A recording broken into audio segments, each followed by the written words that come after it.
is so messy. Like, I was trying to explain to someone in my life recently what the latest on TikTok is, and I just found myself like twisting up in knots because I truly, like, what is happening now, I have no prior precedent for. There's no roadmap for. We are in completely uncharted territory. Well, the Silk Road creator, Ross Ulbricht, the dark web marketplace hero of libertarians everywhere who went to prison for dealing drugs and other things, has been given a presidential pardon. That's right. Our prayers work, our activism. Thanks to everybody who rallied outside the prison and said, release Ross Ulbricht and let him get back to doing what he does best. Yeah. And Casey, what is the most illicit thing you ever bought on the Silk Road Darknet Marketplace? I never use I never use it. But, in the years since, I have found out that I do have friends who absolutely were buying a lot of drugs on the Silk Road. Yeah. And is this are they celebrating the release of Ross Ulbricht from prison? No, I think they've actually just found different places to get drugs now. It's a lot easier to get drugs now, I think, than it was back in the days of the Silk Road. Yeah. Now, particularly in San Francisco. Do you think he's going to be sort of like, now that he's got a pardon, I assume you can't get, there's double jeopardy now. You can't get in prison twice for the same thing. So this is always a question I have about pardons, is if you get pardoned for like running a huge drug network on the dark web, like, can you just start it again? Yeah, I mean, I'm pretty sure this was like the premise of a movie where like somebody got arrested for killing someone, but like the person didn't really die and they like got acquitted, but so then they went to like kill him for real because they couldn't be tried again. Was this Double Jeopardy? Yeah, that was probably the movie.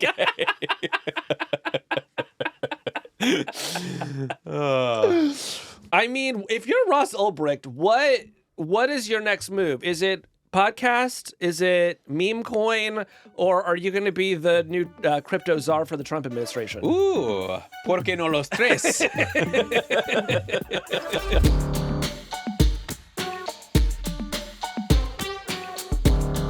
I'm Kevin Roose, a tech columnist at the New York Times. I'm Casey Noon from Platformer. And this is Hard Fork. This week, how TikTok died and came back to life, and what it means for how tech does business with Donald Trump.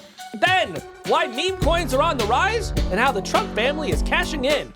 And finally, MSNBC's Chris Hayes is here to discuss his new book on attention. And we ask him a few questions while playing Subway Surfers on our phones. Well, Casey, big week in Washington, obviously. We had the inauguration of President Trump for his second term in office. I noticed you weren't on the dais. Did you not give him $1 million? No, I only gave $500,000, so I was watching it from the subway down the street. Sad. But we did have a lot of news coming out of the tech world in relation to the first days of the Trump presidency. Monday, obviously, at the inauguration itself, we had Jeff Bezos, Mark Zuckerberg, Tim Cook, Sundar Pichai, all of the titans of tech standing right behind the Trump family. Elon Musk was also there, of course. It's being reported that he's likely to get an office in the West Wing. And we also have had some announcements coming out of this first wave of executive orders. The Biden administration's executive order on AI was repealed. There's also been an announcement of a new major AI infrastructure project, which we'll talk about in a second, called Stargate. But I think what is sort of the overriding story of the past week is that we are starting to see how Silicon Valley wants to do business during the Trump administration. Mm-hmm. And where I want to start this discussion is with what's been happening with TikTok, because it has been a wild ride. Obviously, last week we gave our TikTok update, what we called TikTok V12 final, use this. But that was not the end of the TikTok story. No, there was yet another final V to be issued, Kevin. Yes. So what is going on with TikTok? Catch us up. Well, Kevin, it goes like this. TikTok was banned, and then it went down for about 12 hours, and then it came back, but only sort of. And so it is now both alive and dead at the same time, existing in a state of quantum superposition with itself. It is Schrodinger's app. So people who use TikTok opened their apps over the weekend, I believe it was on Saturday. Yes. And saw a message. And Casey, what did that message say? Well, Kevin, when people opened the app, they were greeted with a screen that said that TikTok, quote, isn't available right now, but it added, quote, we are fortunate that President Trump has indicated that he will work with us on a solution to reinstate TikTok once he takes office. Please stay tuned. So I want to ask about this message because I thought it was very interesting. But first, Casey, what did you do during the 12 hours the TikTok was down? How was the outage for you? I learned Mandarin. It was incredible. I never realized that was all that I needed. But Duolingo really did me a solid. No, I'll tell you what happened, Kevin. I was on my way to a friend's house. He was having a housewarming, and I did pull up TikTok because a friend had messaged me saying, oh my gosh, it's already down. This was sort of Pacific time. I had expected that the app wouldn't go down until Sunday morning Pacific time, but it was already gone. And I got to the party, and people were buzzing about the fact that TikTok was no longer there, and I suspect that's because that some of them were playing King's Cup, and they were hoping to upload some highlights to TikTok, and they were prevented from doing so. King's Cup, of course, disaster. Is a drinking game, but go on.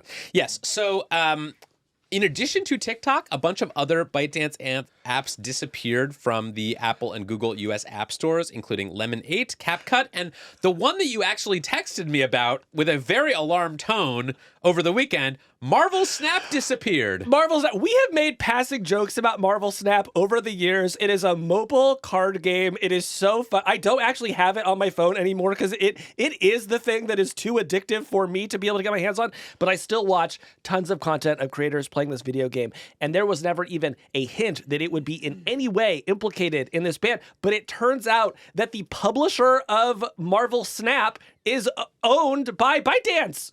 So it just disappeared along with all the other ByteDance apps. It just disappeared. It was like a Thanos snap, you know? Marvel Snap was snapped out of existence, and it took a couple days for it to snap back. Yes. So let's talk about what is going on with these apps, because many of these apps are now working again, but still not available in the app store. So is TikTok banned or not?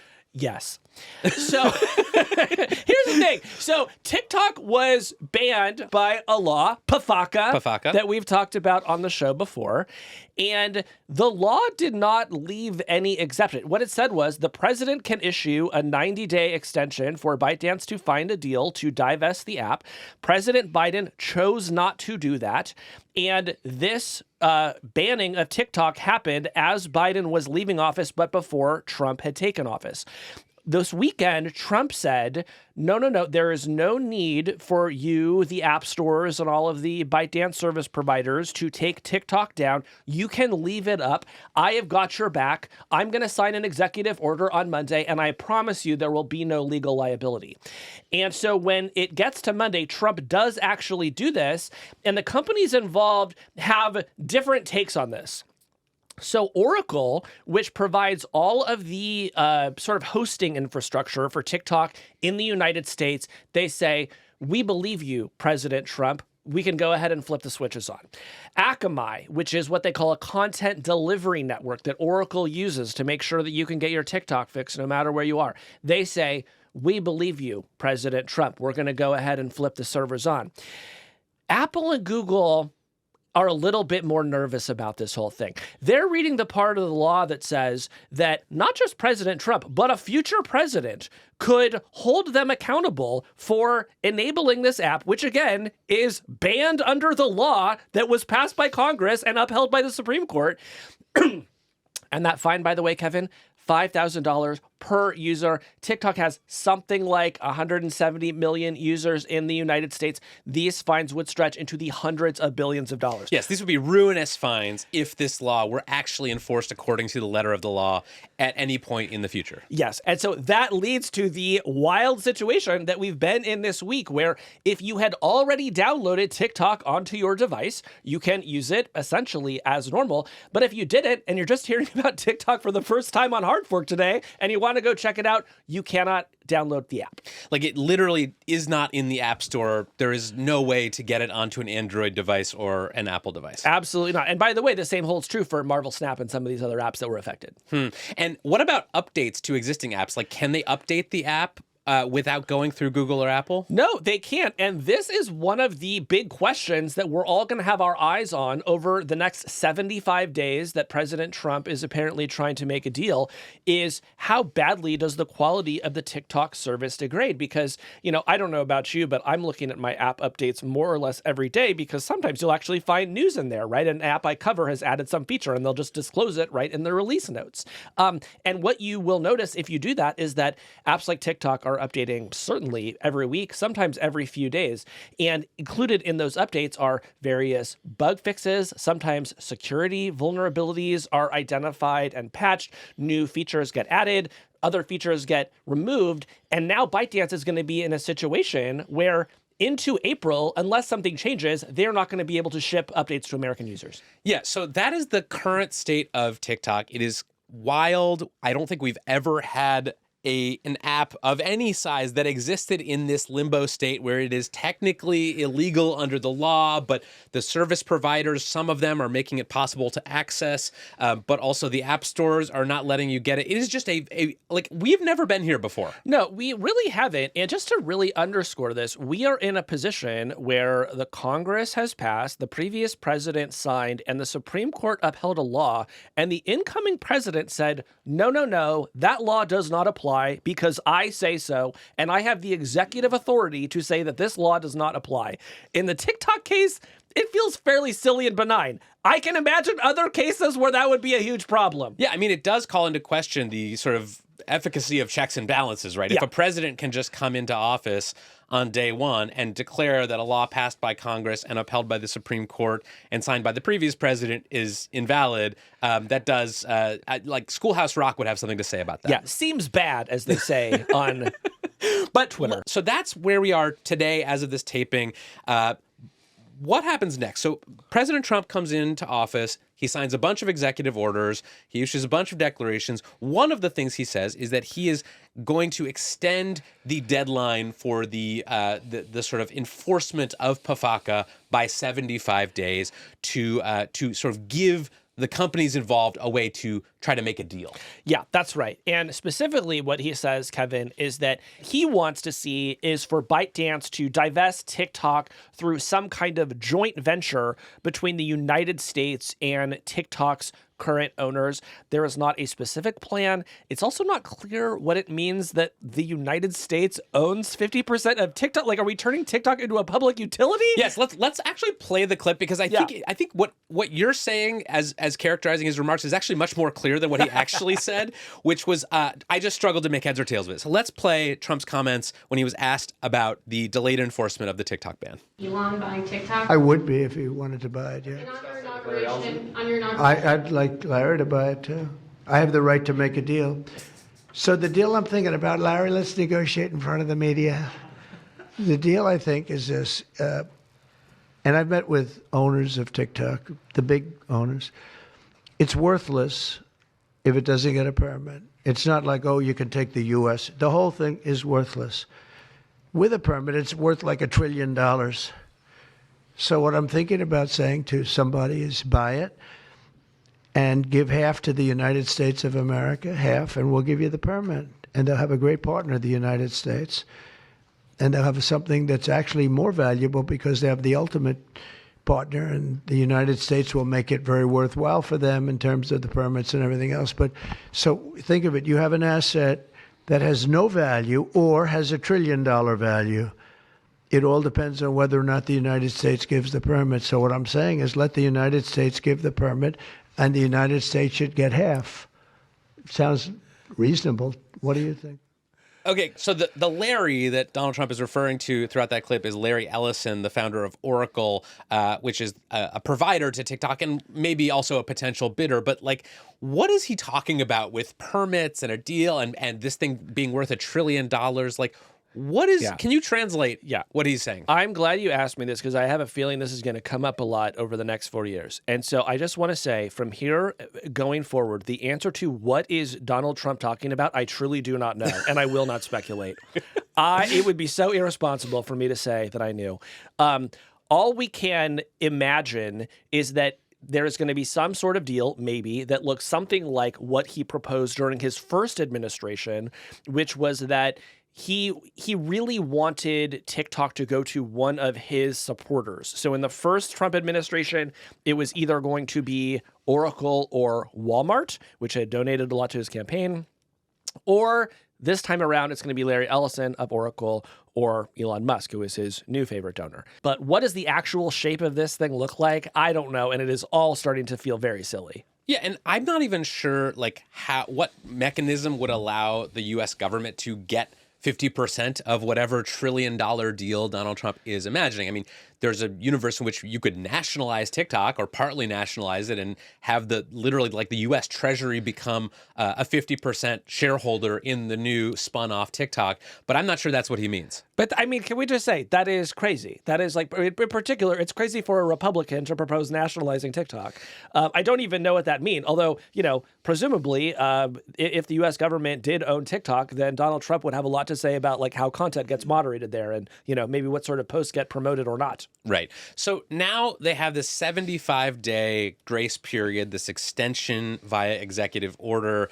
Do you know what is likely to happen in the next 75 days? Are there deal talks going on?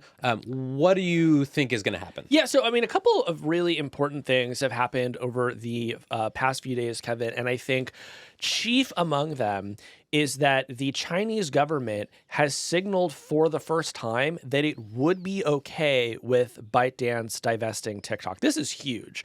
And the entire time that we've been covering this story, so going back 5 years now, in almost every story, there's been some line about the fact that China likely would not allow this to go through, that this would sort of hurt their national pride. It would set a terrible precedent. You can imagine all the reasons why China would not want the United States to say, hey, you have to divest that app. But all of this discussion is happening against the backdrop of Trump threatening to place massive tariffs on Chinese goods, which could hurt the Chinese economy. And Trump has explicitly linked in conversations with reporters TikTok's fate to the tariffs that he is thinking about placing on Chinese goods. So TikTok has now become a chess piece in helping Trump and the Chinese figure out what are the tariffs going to be? What is China going to be okay with? And so presumably whatever negotiation is about to take place is going to involve those things. That's really interesting. I'm also curious about the shifting politics of all this. One thing that's been very strange to me over the past week or so is that I have just not been able to predict with any accuracy which politicians from which parties are going to feel which way about the whatever's happening with TikTok. So just before inauguration, we had the Biden administration, which, remember, signed the law forcing the sale of TikTok, trying to sort of distance itself from the ban, saying, "Oh, that's up to Donald Trump to decide what he wants to do about TikTok." So that was confusing thing number one. I was truly so exasperated by this, Kevin. You think about the fact this is truly the only piece of tech regulation that Joe Biden moved and actually got signed into law during his entire presidency. And just as it is taking effect, his secretary his press secretary, Karine Jean-Pierre, called TikTok's threat to go dark on Sunday, quote, a stunt. And she also said, we see no reason for TikTok or other companies to take actions in the next few days before the Trump administration takes office. I'm like, you see no reason? You passed a law saying it's illegal and that you will fine anyone who ignores this law in up to hundreds of billions of dollars. So yes, the fact that Biden tried to disown his own law, I found profoundly embarrassing. Yeah, it was super weird. The other confusing thing is that some Republicans who would normally go along with Donald Trump and saying, let's make a deal, are coming out against the extension and the possible reprieve that Donald Trump is considering offering to TikTok.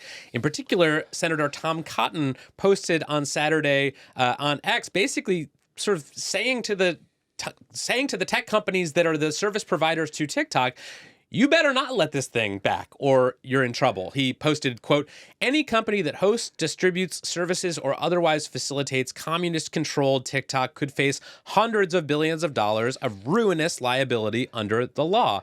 So basically, some Republicans, even as Donald Trump is expressing interest in making a deal, are saying there will be no deal. This is good law. It stands. And God help you if you offer this app in your app stores or through your services. So that's true, Kevin. But I think it's notable how few people actually said what Tom Cotton said, right? If you remind yourself why Congress passed this law in the first place and why Joe Biden signed it. They said TikTok is a clear and present danger to the national security of the United States, that they believe that ByteDance it might be using this app to spy on Americans, to misuse their data, to spread propaganda and sow dissent in the United States, right? They painted this picture of TikTok as this true menace, and then they finally managed to pass a ban, and then just as it goes into effect, everyone all of a sudden either says, no, don't actually enforce it, or they just sort of throw their hands up and say nothing. So that, again, I think it is so embarrassing that Tom Cotton was really one of the only loud voices saying, hey, remember when we passed a law? Right. Right. There's just sort of this collective amnesia setting in. Oh, we did that? Yeah. And it really makes you wonder, was this app really that big of a problem if even after banning it, it seems like nobody actually has the will to enforce the ban? Yeah. I mean, one interpretation is they're just scared of backlash from TikTok users, many of whom are of voting age, and they're sort of watching the freak out over the possible disappearance of TikTok and saying, I actually don't want to take that on as a liability. So, I mean, that makes sense to me logically, but you remember during the discussions about banning the app, when TikTok users flooded the phone lines in Congress and said, don't you dare do this, Congress was enraged. Yeah. And they said, how dare you exercise your freedom of speech in this democracy? Now we're going to ban you extra hard, TikTok, for daring to challenge us. It is so messy. I was trying to explain to someone in my life recently what the latest on TikTok is, and I just found myself twisting up in knots because I truly, what is happening now, I have no prior precedent for. There is no roadmap for. We are in completely uncharted territory. But I want to just broaden out beyond TikTok a little bit, because something else that has been catching my eye over the past week or so as we enter into this new administration is that I think we are starting to see tech companies learn a lesson about how to do business during a Trump presidency. Mm-hmm. And that is to basically do whatever you can to allow President Trump to take credit for things that you were already planning to do or that maybe were already in motion. Frame it as a win for the Trump administration. Obsequiously fawn and praise the president for his role, however big or small, in doing this. We saw this in the TikTok announcement that they put on their app about President Trump is has a plan to bring us back, even if it's not technically true. And then wait for the moment to pass, wait for the spotlight to shift, and just go about your business the normal way. Mm-hmm. So we've seen this a couple times now, but the most stark example was something else that happened this week, actually in that very same conference where President Trump was asked about TikTok, mm-hmm. which is the announcement of this thing, Stargate, this new $100 billion, possibly up to $500 billion AI infrastructure project. Yeah, tell us about Stargate. So this was announced at a big White House press conference this week. It was attended by Sam Altman from OpenAI, Larry Ellison from Oracle, and Masayoshi Son from SoftBank. And they announced this major infrastructure project, basically spending $100 billion up to $500 billion building AI infrastructure, data centers, et cetera, for the use of OpenAI in a way that they framed as kind of a national AI project. Yes, and this is a separate company from OpenAI, but OpenAI is expected to be the major customer. Yes. So if you watched this press conference, if you heard any of the coverage of it afterward, this was framed by the people leading these companies, leading this project, as something that President Trump had sort of decided on and could take credit for. Sam Altman literally, got up in front of a microphone and said, "We couldn't have done this without you, Mr. President." This is false. This is a lie. This project was going to happen anyway. Wait, are you saying that Sam Altman is not being consistently candid about whether Stargate was possible with or without? I mean, I don't know of any other way to characterize what happened here, because they had already broken ground on this project. All the money for this project comes from private sector companies. There is no government funding slated to take part in Project Stargate. This is purely a private sector business project, but it is something that they have managed to recast as a win for President Trump. And I have two things to say about this. One, probably very effective, right? Like, we know from watching the first Trump administration that this is a tactic that worked over and over again during the first Trump administration. So probably very effective. But I just think this is bad in the long term, because what we now have is kind of a constructed fiction that all of the biggest companies in technology are now participating in co-writing along with President Trump, where everything bad is the fault of one of Donald Trump's enemies and everything good is something that he had a major hand in creating. And I just think, like, right now, maybe that's relatively harmless because everyone's doing it. There's kind of strength in numbers. But I think over time, I'm a person who believes that lying creates bad karma, and that somehow, at some point, in some way, these sort of CEOs' willingness to just blatantly lie about their projects and their connection to the federal government is going to come back to bite them. What do you think? Oh, for sure. I mean, go back to the first administration and look at the half-life of Donald Trump's relationships with his closest allies. They were not typically longer than a year or two. So I expect we're going to see a lot of churning and thrashing in these relationships over the next few years, Kevin. But I also think it's worth maybe elaborating a bit on what, in particular, OpenAI and other AI companies are hoping to get out of Trump and why they might have been willing to give him some credit for this Stargate project. And that is, as we mentioned at the top of the show, one of Trump's first acts was to repeal the Biden's executive order on AI. And that order essentially just tried to place some very light guardrails on the development of AI, maybe make it move just a little bit slower, maybe ask these companies just to do a little bit more about safety. And by getting rid of that order, President Trump ensured that now there is essentially no regulatory infrastructure that is governing the development of AI anymore. And so if you can somehow get together $500 billion to go build data centers and plug it into, OpenAI's models, there's now nothing that says that you can't. And I suspect that that alone is more than enough to make Sam Altman want to stand up and say, thank you, President Trump. We couldn't have done it without you. Casey, maybe let's end this conversation. Maybe let's end this part of the conversation with a prediction.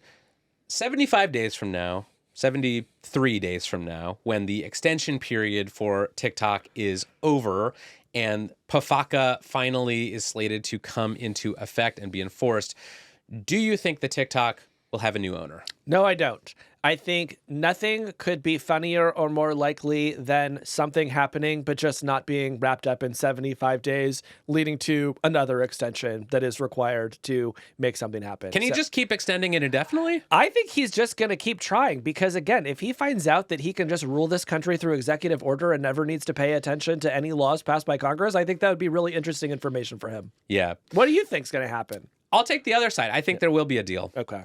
I think that because TikTok is now a bargaining chip in the sort of overall conflict with China about tariffs and everything like that, I think that the Chinese government will say, it's better if we can eke out a better deal on tariffs that won't wreck our economy. Maybe it's worth letting go of TikTok, especially if we can sell it to someone who we have some influence over, like Elon Musk. Interesting. Well, Kevin, Elon Musk, many folks believe was radicalized in the lead up to and after his purchase of Twitter. The more that he looked at it, the more he sort of transformed into a kind of die-hard poster. I'm wondering, do we think something similar will happen to him if he acquires TikTok? And what sort of person could TikTok turn Elon Musk into? I don't know. Maybe he could become a better dancer or something like that. I think he could become one of the great dancers in this country, and I think that would be a beautiful thing to see. All right. Moving on. Well, Casey, we're going to go from TikTok to trick stocks. That's what I call meme coins. Perfect.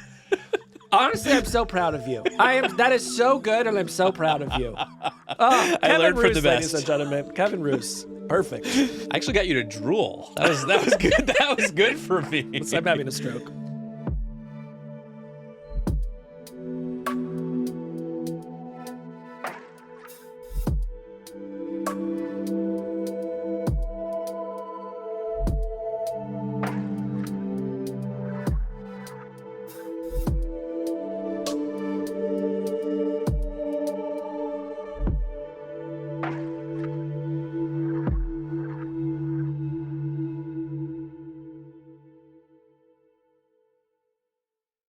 Well, Kevin, we've said before that a big consequence of Trump's victory is that crypto is once again on the rise. And this week, it was President Trump himself and his wife who decided to get into the action. They sure did. So tell us a little bit about what happened over the weekend with the Trump family and cryptocurrencies. So it's been a very chaotic few days, but basically the story is this. On Friday, several days before taking office, Donald Trump announced on a post on Truth Social that he was launching the Trump coin. This was basically a meme coin issued by GetTrumpMemes.com under the ticker symbol Trump.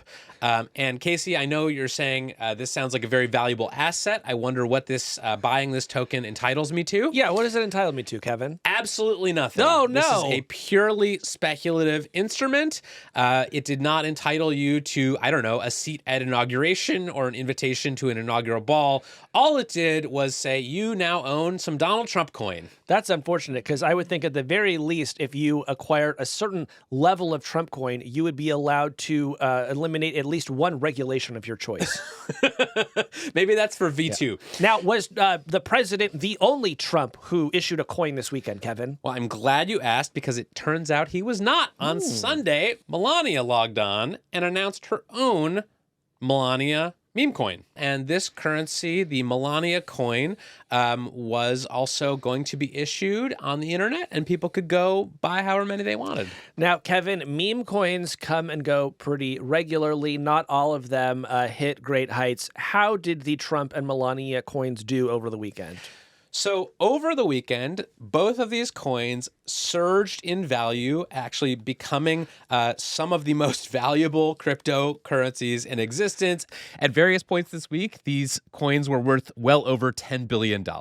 And obviously, that's just a paper valuation. That does not mean that anyone actually made billions of dollars, but it does mean, and I saw posts on social media over the weekend from people saying that they had made millions of dollars speculating on these meme coins. Wow. Okay. Now, Kevin, this is not the first Trump-related cryptocurrency that I'm aware of. Some of our listeners may have also heard about World Liberty coin. So what's the difference between that one and these new coins? Yes, there have been lots of Trump-adjacent crypto projects. He had an NFT that he sold earlier. There was this World Liberty coin.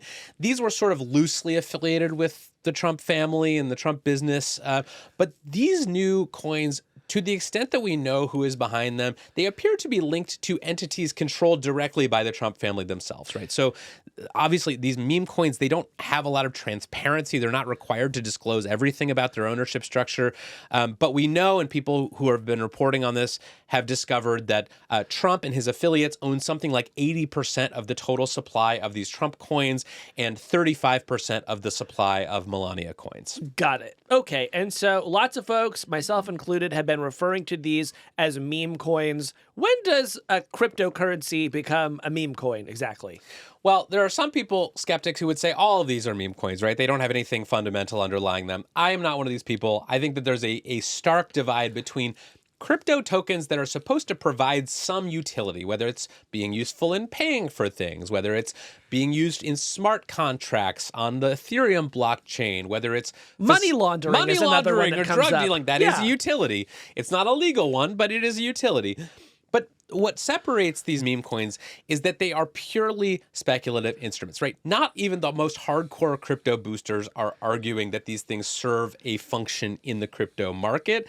They are just essentially little bits of code that you can buy and sell. And if you happen to buy at the right time and sell at the right time, you can make some money. And if you don't happen to be that lucky, you lose your money. All right. Well, and Kevin, it does seem like a lot of people wind up losing a lot of money when they buy and sell meme coins. Why should we care about these coins in particular, given that they might be meaningless within a year?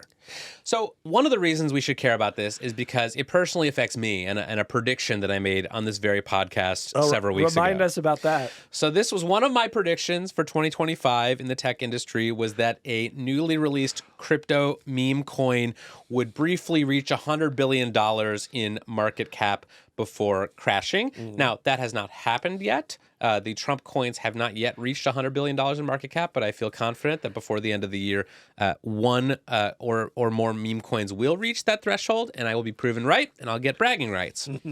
But more seriously, I think there are two things that I've been thinking about these meme coins. One is that they open up a new and worrying avenue of political corruption. It does actually mean that if you are an overseas investor who wants to do business in America during the Trump administration, you can just go buy some Trump coins, and you can do so anonymously because of the way that these transactions work. And many ethics lawyers and other experts have been condemning these meme coins, saying this is literally allowing people to cash in on the presidency, and it's giving people who want to transfer money to Donald Trump and his family a way to do so without leaving any trace. Well, can President Trump cash in a big way right away?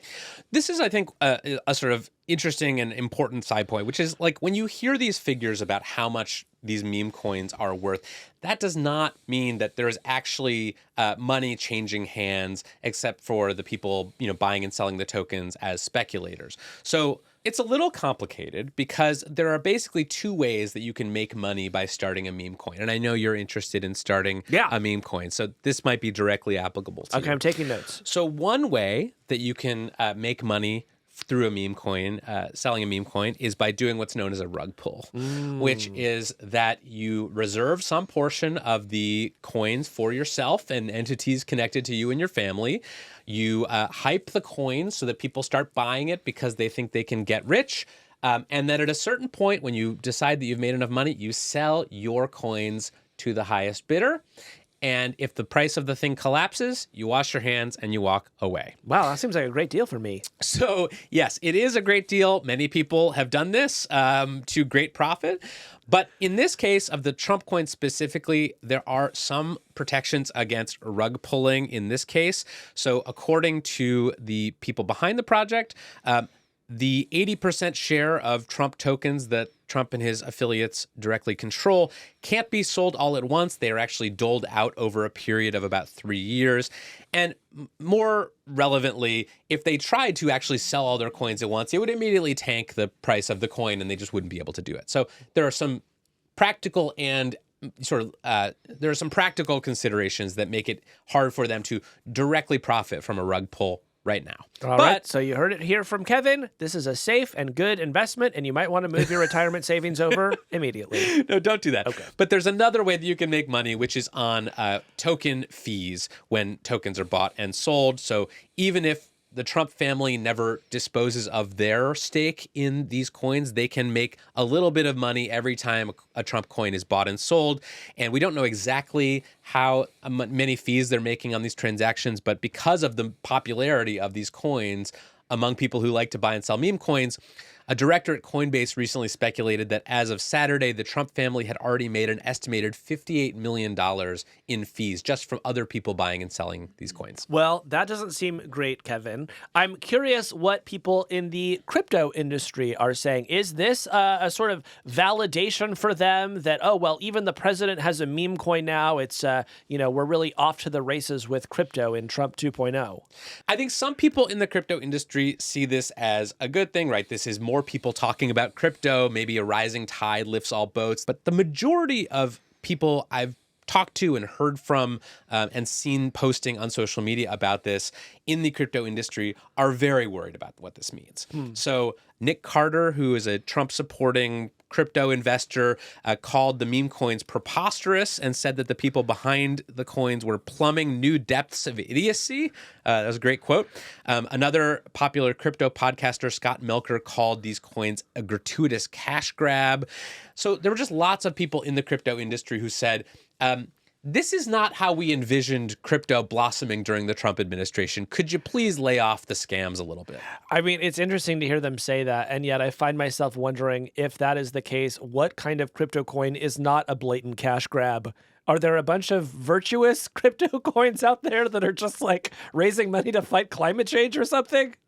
Well, there are, but they're not the popular ones, and they're never going to go viral. So, and you can't use them to bribe the president. So I don't think there's a bright future for them.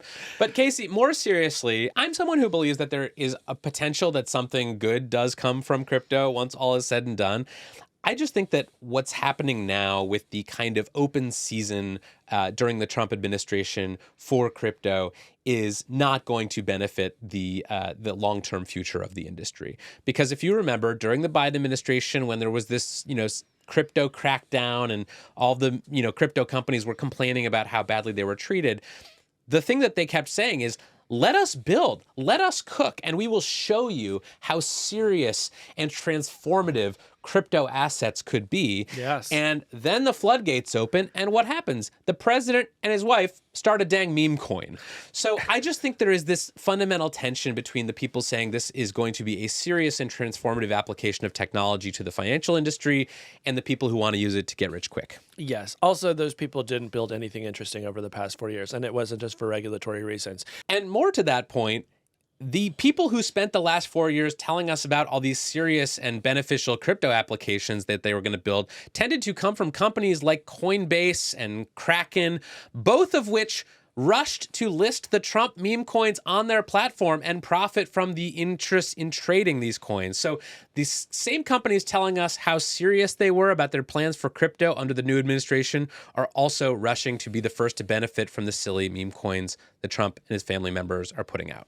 Wonderful. So, Kevin, I'm left asking why now has been such a big moment for these meme coins. It was only last month that Haley Welch's Hawktua digital coin spiked and made a lot of money for some people, of course, before immediately losing 95% of its value. And my understanding is that part of the reason that we're seeing so many of these recently is because of something called Pump.fun. Yes, I've been dying to talk about Pump.fun on this show because I think it is a platform that does not get nearly enough attention as a driver of the recent interest in meme coins and speculation and essentially gambling. Yeah. So what is it? Pump.fun, it's about a year old. It's a platform that is basically makes it super easy to create and launch a new meme coin on the Solana blockchain. Basically, it's been possible for years to create meme coins. Dogecoin was created years ago. That's a meme coin. But you needed a little bit of technical know-how, right? You needed to learn how to create a coin, maybe to fork an existing coin, maybe to hard fork an existing coin. And you needed to know how to code and do things like create smart contracts to govern the coin. But now, with a couple of clicks on Pump.fun, you can create your very own meme coin and start selling it on the open market. And as you might expect from the name Pump.fun, this is primarily an entertainment platform. This is a LARP. This is essentially like a crypto carnival where the explicit goal is to drive as much attention as you can to your coin, pump up the value, and then get out before it all crashes. I'm just visiting the website for the first time, and when you visit, there's a pop-up that contains, a little information about how it works and some terms of service, and there's a button that you have to click to access the site, and that button says, "I'm ready to pump." Yes. So they're not exactly being subtle about the fact that this is all essentially legalized gambling and market manipulation and pump and dump schemes. And it is not even masquerading as a legitimate crypto platform. And yet this is a very popular platform and it is driving a lot of the interest in meme coins. So I'm glad we're talking about it today. So what sort of things are people doing to promote their meme coins, Kevin? Because, President Trump has access to the bully pulpit and he can go on network TV and tell people to buy his meme coin.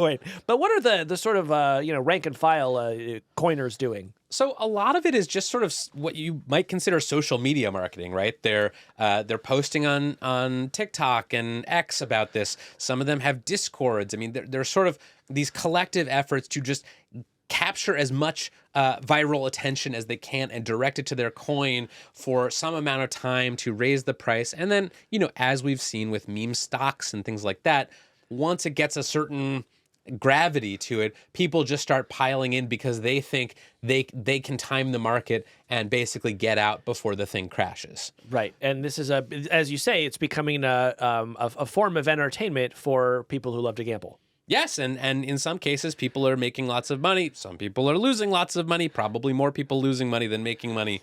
But Casey, I think we should illustrate a little bit of the sort of vibe of the Pump.fun meme coin ecosystem. Oh, yeah. And I want to do that by playing a game with you. Okay, let's do it. So I went on Pump.fun this morning, and I found a number of real meme coins that are being bought and sold on Pump.fun, as well as some fake ones that I created myself. Okay. And so I want to play a game with you called Meme Coin or Dream Coin, where you take these descriptions of meme coins and guess whether they are real or fake. All right, let's do it. Okay, number 1, Butthole Coin. This is a coin marketed as the foundation of flatulent finance. Casey, meme coin or dream coin? I'm going to hope that that's a dream coin. No, that's a real meme coin. Its market cap is $40 million. $40 million? Yes. That's a lot of butthole. Okay, number 2. This is Dad Coin, a utility token powered by dad jokes. Dad Coin aims to build the world's largest blockchain-verified dad joke database. Casey, meme coin or dream coin? That sounds real. I'm going to go with meme coin. No, that one's fake. I made that up. Oh, God. Okay, you're 0 for 2. Let's keep going. Damn. Number 3, Apple Dog Coin. This is a coin inspired by a viral TikTok meme of a dog holding an apple in its mouth. I will say meme coin. That's a real meme coin. Market cap $14 million. And they said that me watching TikTok would never benefit me, but that's how I knew that that was real. Okay, next one, Shoggoth. This is a coin inspired by a 2023 New York Times column by Kevin Roose. I've heard of that guy, about how a tentacled creature known as a Shoggoth has become a viral meme in the AI community. I'm going to say that you couldn't think of anything else, and so you just started reading your old columns and coming up with them. So I'm going to go with Dream Coin. No, that one is real. Oh, my gosh. It has a market cap of $31 million. And I was sort of horrified to discover that this had been inspired by my column. I apologize to anyone who has lost their retirement savings gambling on Shoggoth coin. Please don't do that. Sorry. That's crazy. I had nothing to do with it, for the record. Oh, my gosh. Okay, next up, ZZZ. This is a sleep-to-earn crypto token tracked by smart pillows, whose makers describe it as a coin that promises passive income while you're literally passive. This is a dream coin. This is a dream coin. Okay, You're correct. Good. Okay. And last but not least, we have Yo-Yo, which is the official meme coin of the Grammy-winning classical cellist Yo-Yo Ma. I really want that to be real. Is that a meme coin? No, that's a dream coin. That's fake. Oh, man. Poor Yo-Yo. Yo-Yo Ma. So I think you're got about half of those right. Yeah, let's call it half. So, that's Pump.fun in a nutshell, where everything is so strange that it might as well be made up. Kevin, I have to say, as you've been sort of, very helpfully explaining a lot of important information to me, I've been having an experience of feeling horrified. Yeah? Yeah. You want to say more about that? Well, we've mentioned on the show a few times now that it seems like vast swaths of American life are being converted into ways for people to gamble. And while, in moderation, I have no issue with people gambling, I worry about this much time, attention, and money going into just sort of crazy speculation. Yeah, it does feel to me... Yes, it is gambling. It is certainly one of many ways that Americans can now do essentially legalized gambling on their phones or computers. But it also strikes me as sort of the financialization of news, right? We are now seeing from, people on TikTok to people, in the White House, the thing that you can do very easily and quickly to capitalize on a surge in attention directed your way. In the old days, you'd see people go viral and then they'd start to link to their Patreon. But now you can do such a more direct form of capitalizing on attention by just launching your own meme coin. And in fact, after the inauguration this year, we saw something like this happen where Lorenzo Sewell, who is the Detroit pastor who prayed at Trump's inauguration, immediately after the inauguration made his own meme coin, Lorenzo, and said that all proceeds from it will support his church. So I do think we are starting to see a new kind of financialization of attention where the minute you get notable for something, the minute people are starting to look at you, you want to launch your meme coin to be able to sort of rake in as much attention in the form of cryptocurrency as you can. I don't think that's a good thing for America. So as concerned as I am, Kevin, about, maybe meme coins in general and Trump coin in particular, I find myself wondering, will the value of Trump coin, will we be able to use that as a kind of like popularity indicator for the president over time? Because if Trump coin is up, that's going to tell us either that people really like the president or a lot of foreign governments are buying things from him. Whereas if the price is very low, it might suggest that people are losing interest. So is there a possibility that Trump coin might have some utility for the rest of us after all? I don't think it's going to have any utility. I think it is explicitly a cash grab. But, you can sort of imagine a world where, like, this is how we conduct presidential primaries, right? Like, instead of doing debates and, putting out position papers and trying to win over the hearts and minds of Americans, every candidate for election just launches their own meme coin. And whichever ones, spike the most, we know that they're the front runner, and also they get a bunch of money to use to conduct their campaign. Yeah, that seems totally plausible. And if that money comes from shady overseas investors funneling money through shell corporations, well, that's just the future for you. Well, I don't like to hear it, but I did think of one more utility in all of this, Kevin, that I could suggest to people. What's that? I think buying just a little bit of Melania coin could be a great gag gift for your gay best friend. Let me just say, the gays I know, it would bring a smile to their face. There you have it. When we come back, attention please. MSNBC's Chris Hayes is here to talk about his new book on attention.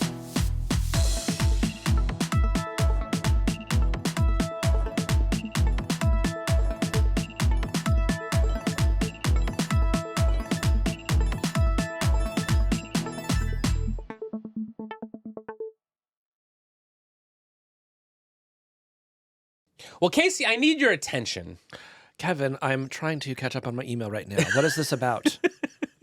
Well, today on the show, I want to have a conversation about attention. Kevin, ever since you put your phone in prison for the simple crime of being interesting, you've been fascinated by the topic of attention. Yes, I am fascinated by attention and the various ways that we direct and misdirect our attention and the various apps and services that are trying to get our attention all the time. And today on the show, we are going to have a conversation about attention. And we are going to have on Chris Hayes. Chris Hayes is the host of MSNBC's nightly news show, All In. He just wrote a book about attention called The Sirens Call: How Attention Became the World's Most Endangered Resource. It comes out next week. And I read an advanced copy. Quite good. And Chris argues that attention has become a profoundly valuable commodity in today's world. He argues that we are trapped in a system of attention gathering and maximization that we didn't construct, that we don't have a lot of choice over, and that has created a feeling of alienation among many of the people who feel their attention being pulled in ways that they maybe don't want it to be. Yeah, it does feel like a condition of modern life that maybe even on most days you will find yourself doing something and think to yourself, I don't even want to be looking at the thing I'm looking at, and yet I'm not sure how I can look away. Yes, and obviously this is a conversation that has a lot to do with technology and the ways that social media apps and other forms of technology have found new ways to harness attention. I'm excited to talk to Chris about this topic because he is not just a scholar and a critic of the attention economy. He is also a participant in it, just like you and I are. He is a cable news host, and he is in the business of gathering people's attention. He's an attention merchant as well as someone who studies the subject. So I wanted to talk to him not just about his diagnosis of our attention problem, but also what he personally does to harness his attention. I feel like that's an area where I have a lot of trouble, and I know you do too. That's right, Kevin. And in addition to all of the questions we had for Chris, he turned the tables on us and asked us for a little bit of guidance as he attempts to navigate how AI will transform our attention environment. So that wound up being kind of a fun twist. Yeah, very fun conversation with someone who I think has a lot of worthwhile thoughts about what is going on in our attention economy and how we might start to fix it. Let's bring him in. Chris Hayes, welcome to Hard Fork. It's great to be here. So, Chris, your book is all about the ways that our attention is captured, bought, and sold. And a lot of the book is about tech and the role that new technology plays in determining where our attention goes. I want to start by asking, what, in your view, are the problems with how our attention is currently directed? And is there an ideal state of how our attention is directed? Well, I think the problems are probably easier. I mean, the forms of attention capitalism that we have at this moment are constantly trying to compel our attention. Like the best example of this is the physical haptic feedback in the phones, which, you know, and I find there's a funny generational change. Like the older you are, the more notifications you have on your phone. Like, I don't know if people of that generation don't know how to disable notifications, or they grew up at a time where missing crucial information was really important, so they don't want to miss stuff. But like, we've all had the experience of being at a table with someone whose phone is just like bzz, bzz, bzz, bzz, bzz, bzz, bzz. And that physical buzzing, whether it's happening in your pocket or at the table, is triggering like a deep part of your brain chemistry that is like, oh, there's something happening. There's a predator rustling in the bushes. I got to go check it out. So we have engineered a situation where our attention's constantly being compelled against our will. In terms of what the ideal form is, I mean, look, I think human beings like paying attention to all kinds of crazy stuff. And I think to the degree to which that crazy stuff can flourish and people can do it from some place of volition, that's all great. I don't feel like our experience of where we put our attention right now feels particularly volitional. You make a really interesting point early in your book about how the attention economy, this term that we so often hear used to describe things like social media platforms, is actually much broader than social media, that actually companies like Amazon are also in the attention business in a way because they are trying to direct your attention to not posts, but products. I'd argue that crypto and some of the stuff we're seeing around meme coins is also part of the attention economy. So I guess my question for you is, like, if we're not happy about the role that attention and the attention economy are playing in our lives, as you say, we are not, if we're alienated in the ways that you described, like, who should we be mad at for that? Well, I think focusing on the platforms is probably a good place to start. I mean, I think that's the place where it's most tangible, and those are the folks that are most clearly profiting off this. I mean, they nicely arrayed themselves into a neat little line at the inauguration to sort of frame themselves for our viewing pleasure. You know, all those people that were at the inauguration, the head of Google and Apple and Amazon and X, those are some of the most responsible entities for what's happening to our attention. But again, it's broader than just those companies because of the era we've entered into of the digital economy, the information age, kind of post-material economic production. I mean, crypto is the ultimate example of it. A meme coin doesn't even give you that, right? The meme coin is the most pure monetization of attention that I've ever seen. And it's kind of elevated up from any physical substrate. It just exists. Yeah. I mean, what people will sometimes say in the tech industry when they're confronted with challenges about, oh, you're weaponizing attention, you're harvesting attention, they'll try to reframe it in terms of supply and demand. And, right. You know, we've talked on this show, and I'm sure you've also had conversations about the two sides of the attention market. There's obviously the case to be made that the supply side is bad, that we should not have exploitative platforms. But I also think there's a demand side problem that we have to reckon with. How do you think about the demand side of the attention market? I think about it all the time. I mean, there's a long chapter in the book about boredom, which to me is the central seed of the demand side question, right? Why don't we want to be alone with our own thoughts? Fundamentally, that's the question. Why do we have such demand for our attention to be taken? And that, I think, is both a situational question, because I think different forms of living, social arrangements, institutions, and technologies expand or contract our threshold for boredom, but also a very old human one. I mean, Pascal in Pensées in the 17th century says, "I've concluded that all the troubles of man stem from his inability to sit alone in his own chamber."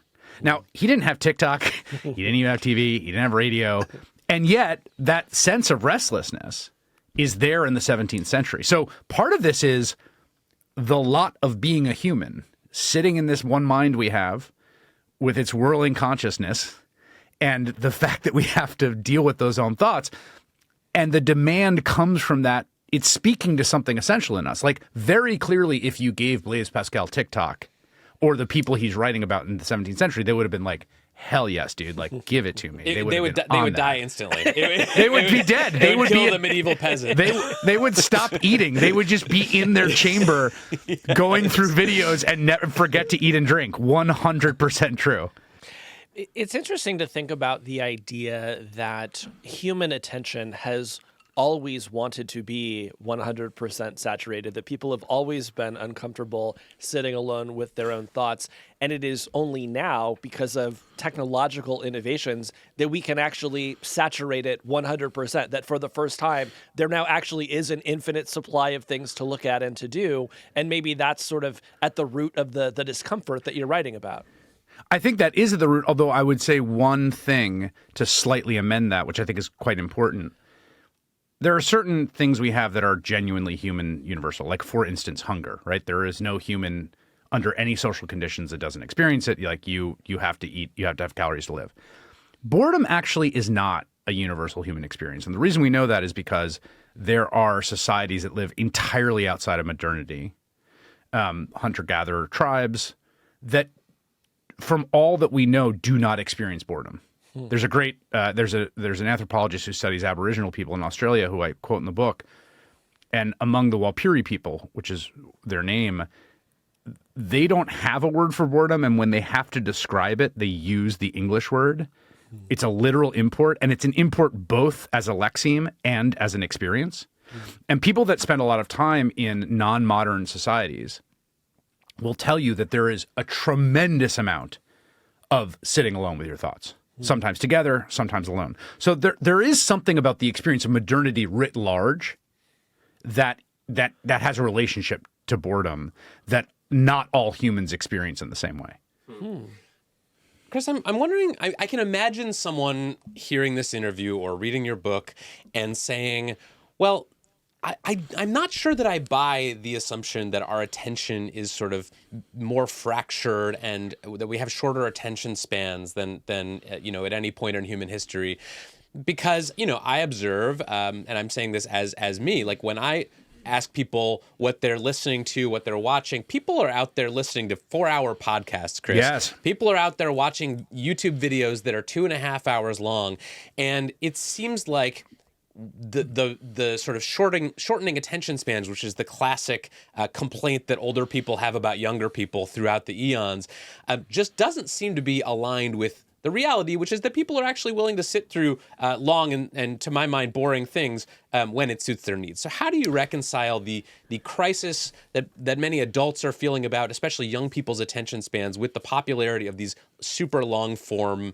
shows and media products? I think it's a great question. I think there's a few ways to think about this. The first is that I do think it's important to distinguish what I'm going to call philosophical questions from empirical ones. And I think this is a place where things get wrapped around the axle a little bit. So what I mean by that is you might, whether people's attention spans are getting shorter is kind of an empirical question. Whether people are getting more anxious and depressed is an empirical question. And then there's like a deeper philosophical question about what is a good life. So here's an example. If I had a friend who is spending 13 hours a day playing video games, you might say, well, that's bad for you, or it's bad for your health. And maybe if you did randomized control trials, it turns out it isn't. Like, there aren't bad health outcomes associated with it. But if you ask me if I think he's living the good life, I don't think he is. And I'll defend that to my grave. That's not an empirical claim. That's a philosophical and spiritual one about what it means, right? So first, I think it's important when we're diagnosing this question, a lot of stuff gets wrapped around the axle of, are you making an empirical claim about in a technical sense, people's attention spans getting shorter? Or are you making a claim like I'm making in the book, is that there is a genuine and profound feeling of alienation in which we are not in control of our own minds? So I'm making the latter claim. Now, as to the specific thing about the shortening of attention spans, I love the fact that people listen to 4-hour podcasts. One of the cool things about what's happened to attention markets, because they do not have gatekeepers who predetermine what people will pay attention to it, and things just are thrown into the marketplace to sink or swim, there's actually been discoveries of stuff people will pay attention to that no one would have greenlit before. I think the fact that podcasts exist out of algorithmic environments and through an open, old school open internet protocol called RSS is a central part of why you have seen the flourishing of them in these 4-hour ways, and actually speaks to the fact that the architecture of attentional spaces matters a tremendous amount. Yeah, I buy that. Do you buy it, Kevin? I'm not sure. My explanation for the rise in popularity of 4-hour-long podcasts is basically that they are not competing for the same type of attention that a very long magazine article is. You know, Right, 'cause magazine articles. it's background attention. It's background attention. You're maybe giving 10% of your attention to it while you're folding laundry or washing the dishes or driving your car. And I have another point I would make is I think that I know for all of my favorite podcasts that I just listen to for fun, they're about the nichiest things in my life. And typically they're about the things that none of my friends or family actually want to talk to me about day to day.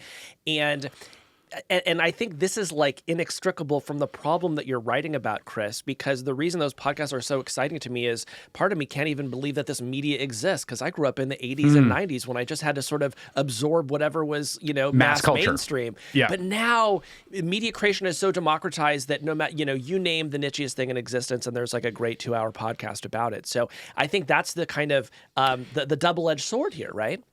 But I think but the thing that you're identifying, I think it was true of the pre-commercial internet. I mean, that was the great thing about the internet before it got taken over by the platforms, right? So in that sense, I think that's actually a great thing about the architecture. Again, I am a partisan of the internet. I got my first internet connection at 14 and I eschewed AOL and I got a direct internet service provider. I was on surfing the web on Link's text browser before Andreessen put out Mosaic. I've been on the internet for a minute, okay? And so all that stuff is true. I think that question, too, about these different forms of attention, I think it's really interesting to think about people doing more than one thing at once, which is also this kind of supply expansion. I write about in the book coming across my kid playing a video game while watching a video in a little picture and being like, what are you doing? And being like, don't do that. I don't like that. That does not make me feel good. And he's like, you watch TV with your phone all the time, literally all the time. Right. Fair point, but not you. I mean, I can imagine another reaction that people might be having to, hearing, three sort of products of the media as it was constructed, 10 or 20 years ago, complaining about all the kids and their attention, and just saying to themselves, these guys are just mad that people aren't paying attention to them, right? Like you don't hear, Jake Paul complaining about the attention economy, right? Because he is a beneficiary of the changes.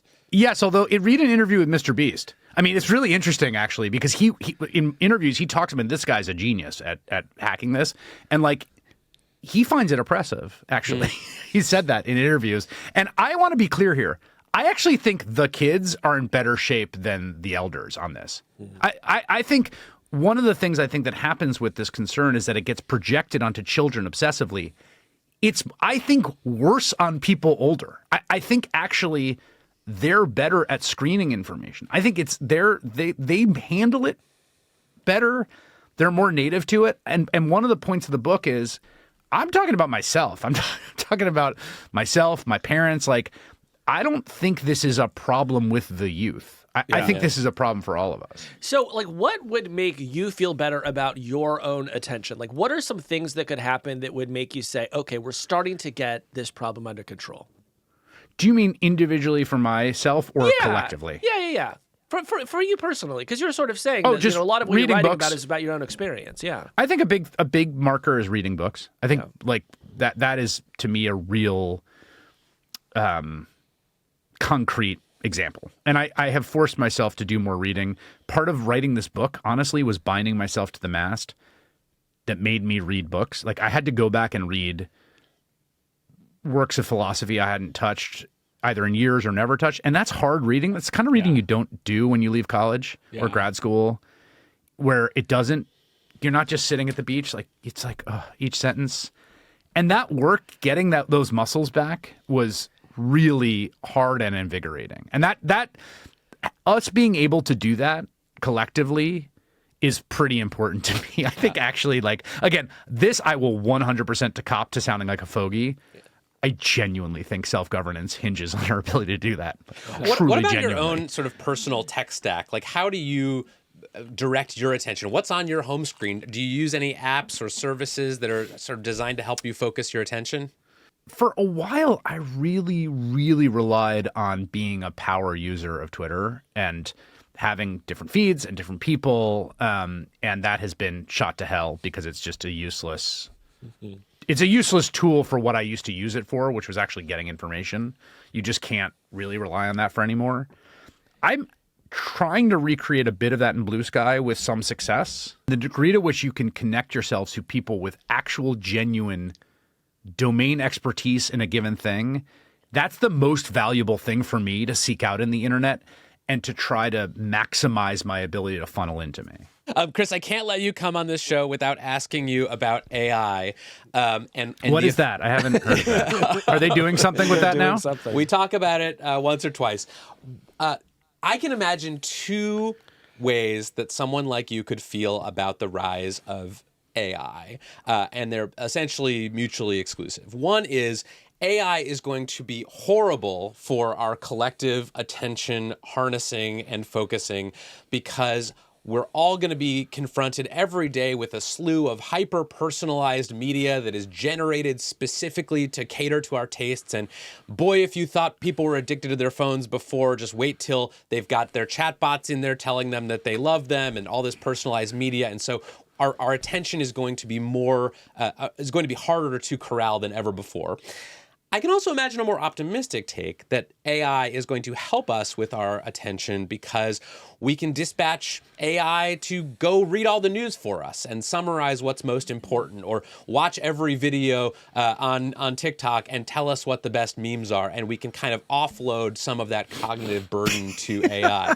Of those two scenarios, I love AI as like your meme servant. Yes, honestly, this will be that go to find me me is AGI.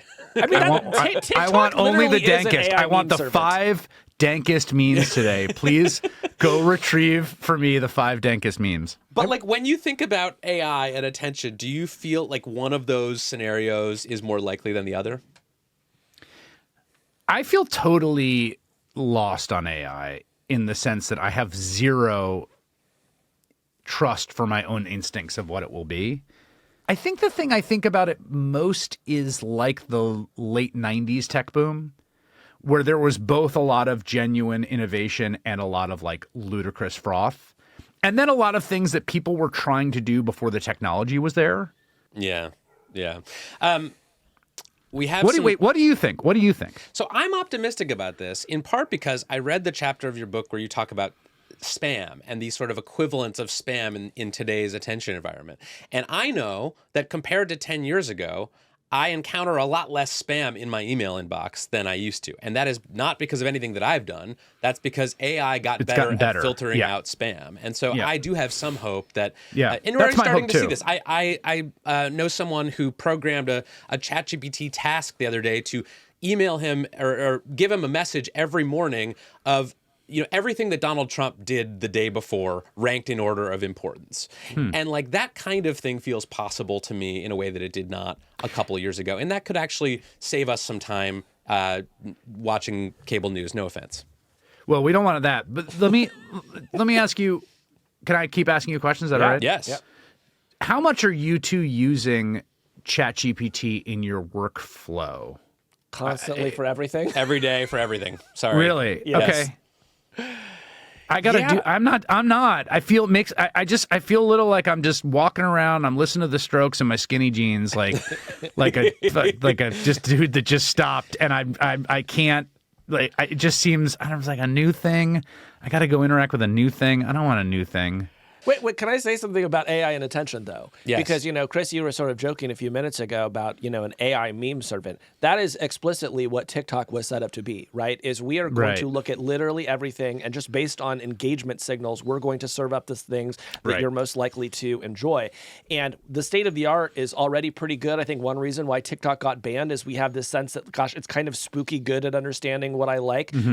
So if the state of the art is that good, I truly believe that the next generation is going to get even more and more compelling. And to the extent you think that we're in an attention crisis, I don't see how AI doesn't just exacerbate that.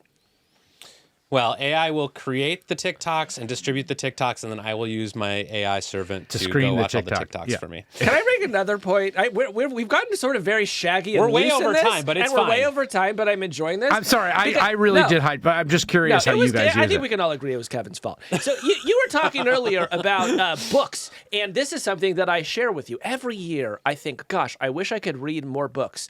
And last year, the New York Times, great newspaper, put out a list of the 100 best books of the new, century, 21st I guess? century. Of the 21st Yep. century. And Yep. so my boyfriend and I, every day they would release like 10 new books, and we'd go through them. Oh, which ones have you read? And so I That's created great. this list, and I'm like now working through it, and I've just started a 900-page book called 2666 by Roberto Bolaño. Yes, Bolaño. I'm about 250 pages in. It's a bit of a struggle.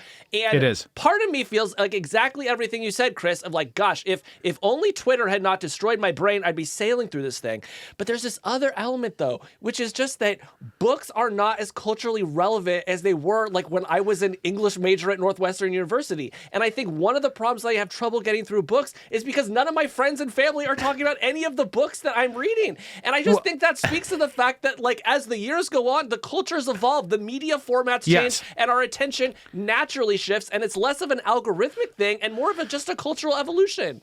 Part of that, I think, is probably true, but I think there's also something happening, which is 2666 is a hard book. I mean, it's not an easy book. And Wait, so you've read it? Can I just talk to you about it afterwards? Can I just text you things? We Yeah, can definitely. move this to a sidebar. Yeah. Yeah. I'm enjoying this. So it's a hard book. But the other thing I would say, something I've really noticed is books, movie, all these, everything.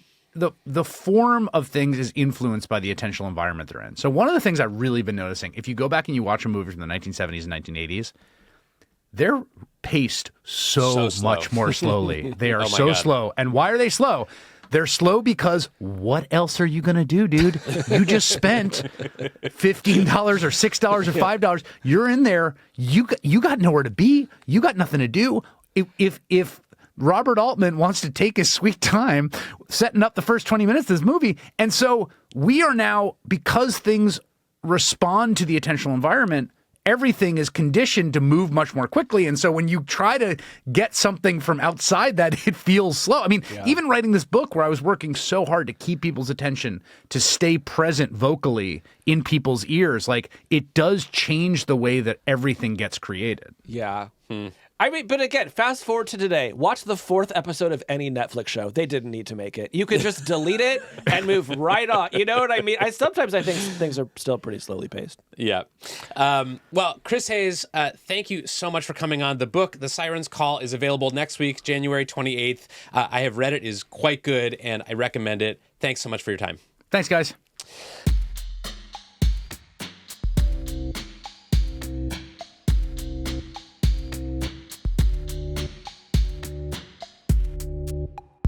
By the way, I think everyone who's saying that the hand gesture was not a Nazi salute should be legally required to film themselves doing the same gesture and posting it to all their social media accounts. That's a good tweet. You should post that. That's good.